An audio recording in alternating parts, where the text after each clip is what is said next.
ನಮಸ್ಕಾರ ಸ್ನೇಹಿತರೆ, ಎಲ್ಲರಿಗೂ ವಿಜಯಪುರ ಫುಡ್ಸ್ಗೆ ಸ್ವಾಗತ. ಇವತ್ತಿನ ನಮ್ಮ ರೆಸಿಪಿ ಹುರುಳಿಕಾಳು ಪಲ್ಯ. ರೆಸಿಪಿ ಸ್ಟಾರ್ಟ್ ಮಾಡೋಕ್ಕಿಂತ ಮುಂಚೆ ನನ್ನ ಚಾನಲ್ ಇನ್ನೂವರೆಗೂ ಯಾರು ಸಬ್ಸ್ಕ್ರೈಬ್ ಮಾಡ್ಕೊಂಡಿಲ್ಲ ಪ್ಲೀಸ್ ಸಬ್ಸ್ಕ್ರೈಬ್ ಮಾಡ್ಕೊರಿ. ನಮ್ಮ ಚಾನಲ್ ರೆಸಿಪೀಸ್ ಲೈಕ್ ಮಾಡಿರಿ, ನಿಮ್ಮ ಫ್ಯಾಮಿಲಿ ಫ್ರೆಂಡ್ಸ್ ಜೊತೆಗೆ ಶೇರ್ ಮಾಡಿರಿ ಅಂತ ಇವತ್ತಿನ ರೆಸಿಪಿ ಸ್ಟಾರ್ಟ್ ಮಾಡೋಣ. ಸೊ ನೋಡಿರಿ, ಮೊದಲಿಗೆ ನಾನು ತೊಳೆದು ಹುರುಳಿಕಾಳನ್ನು ಒಂದು 7 ರಿಂದ 8 ಸಿಟಿ ಹೊಡ್ಸ್ಕೊಂಡು ಕುದಿಸಿಟ್ಕೊಂಡಿನಿ. ಅದ್ರ ಜೊತೆಗಿನ ಉಳ್ಳಾಗಡ್ಡಿ, ಹಸಿಮೆಣಸಿಕಾಯಿ, ಬೆಳ್ಳುಳ್ಳಿ ಪೇಸ್ಟು, ಕರಿಬೇವು, ಕೊತ್ತಂಬರಿ, ಆಮೇಲೆ ಹುಣಸೆ ಹಣ್ಣು. ಸೊ ಈ ರೀತಿ ರೆಡಿ ಮಾಡಿ ಇಟ್ಕೊಂಡಿನಿ. ಸೊ ಹುರುಳಿಕಾಳು ಕುದಿಸಿದ ನೀರನ್ನು ನೀವು ತೆಗೆದಿಟ್ಕೊಂಡು ಅದರದ್ದು ಕಟ್ಟಿನ ಸಾರು ಮಾಡ್ಬೋದು. ಅದ್ರ ಕಟ್ಟಿನ ಸಾರು ಹೆಂಗೆ ಮಾಡೋದು ಅಂತೇಳಿ ನಾನು ನೆಕ್ಸ್ಟ್ ವಿಡಿಯೋ ಒಳಗೆ ತೋರಿಸ್ತೀನಿ. ಸೊ ನೋಡಿ, ನಾನು ಹುರುಳಿ ಕಟ್ಟನ್ನು ಸೆಪ್ರೇಟಾಗಿ ತೆಗೆದಿಟ್ಕೊಂಡಿನಿ. ಸೊ ಬರಲೇ ಕುದಿಸಿರುವಂಥ ಹುರುಳಿಕಾಳು ಐತಿ. ಹುರುಳಿಕಾಳನ್ನು ನಾವು ಚೆಂದಾಗಿ ಒಂದು ಸ್ವಲ್ಪ ಚಟ್ನಿ ಕಲ್ಲೊಳಗೆ ಜಜ್ಕೋಬೇಕಾಗ್ತೈತಿ. ಯಾಕಂದ್ರೆ ನಾವು ಎಷ್ಟು ಸೀಟಿ ಹೊಡಿಸಿ ಹುರುಳಿಕಾಳು ಕುದಿಸಿದ್ರೂ ಅದು ಚೆಂದಾಗಿ ಹೊಟ್ಟೆ ಒಡೆಯುವಂಗೆ ಕುದಿಯಂಗಿಲ್ಲ. ಸೊ ಅದಕ್ಕೆ ನೀವು ಈ ರೀತಿ ಸ್ವಲ್ಪ ಅದನ್ನು ಅರ್ಕೊಂಡ್ರೆ ಅಂದರೆ ಹುರುಳಿಕಾಳದ ರುಚಿ ಇನ್ನೂ ಹೆಚ್ಚಾಗ್ತೈತೆ ಅಂತಲೇ ಹೇಳ್ಬೋದು. ಸೊ ನೋಡಿರಿ, ನಾನು ಚಟ್ನಿ ಕಲ್ಲೊಳಗೆ ಹುರುಳಿಕಾಳನ್ನು ಚೆಂದಾಗಿ ಅರ್ಕೊಂಡಿರೋದ್ರಿಂದ ಒಂಥರ ಗ್ರೇವಿನೆಸ್ ಬರ್ತೈತಿ.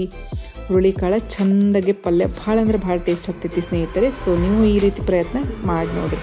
ಸೊ ನೋಡಿರಿ, ನಾನು ಚಟ್ನಿ ಕಲ್ಲೊಳಗೆ ಅರೆದು ಹುರುಳಿಕಾಳನ್ನು ಮತ್ತೆ ಸೆಪ್ರೇಟಾಗಿ ತೆಗೆದಿಟ್ಕೊಂಡಿನಿ. ಈಗ ಬರ್ರಿ ಒಗ್ಗರಣೆ ಒಳಗೆ ಏನೇನು ಹಾಕ್ತೀನಿ ಅಂತೇಳಿ ಹೇಳ್ತೀನಿ. ಸಿಂಪಲ್ ಒಗ್ಗರಣೆ ಐತಿ.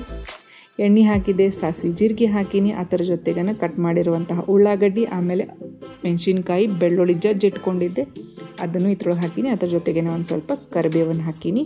ನೀವು ಇದನ್ನು ಹಸಿ ಖಾರ ಹಾಕಿ ಮಾಡಿದ್ರೆ ಈ ಪಲ್ಯ ರುಚಿ ಜಾಸ್ತಿ ಆಗ್ತೈತಿ. ನಾನಿಲ್ಲಿ ರುಚಿಗೆ ತಕ್ಕಷ್ಟು ಉಪ್ಪು ಹಾಕಿನಿ, ಆಮೇಲೆ ಅರಿಶಿಣ ಪುಡಿ ಹಾಕಿನಿ, ಒಂಚೂರು ಬೆಲ್ಲ ಹಾಕಿನಿ. ಯಾಕಂದ್ರೆ ನಾವು ಇದ್ರೊಳಗೆ ಹುಣಸೆ ರಸ ಹಾಕೋದ್ರಿಂದ ಒಂದು ಸ್ವಲ್ಪ ಬೆಲ್ಲ ಹಾಕಿದ್ರನ್ನ ಈ ಪಲ್ಯದ್ದು ರುಚಿ ಹೆಚ್ಚಾಗ್ತೈತಿ.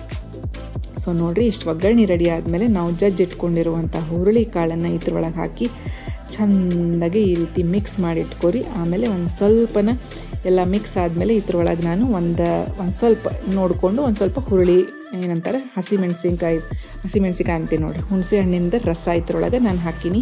ಹುಳಿ, ಉಪ್ಪು, ಖಾರ ಭಾಳ ಅಂದ್ರೆ ಭಾಳ ಬೆಸ್ಟ್ ಆಗ್ತೈತಿ. ಇದನ್ನು ರೊಟ್ಟಿ ಜೋಡಿ ತಿನ್ಬೇಕ್ರಿ, ಚಪಾತಿಗಿಂತ ರೊಟ್ಟಿ ಜೋಡಿ ಭಾಳ ಮಸ್ತ್ ಹತ್ತೈತಿ.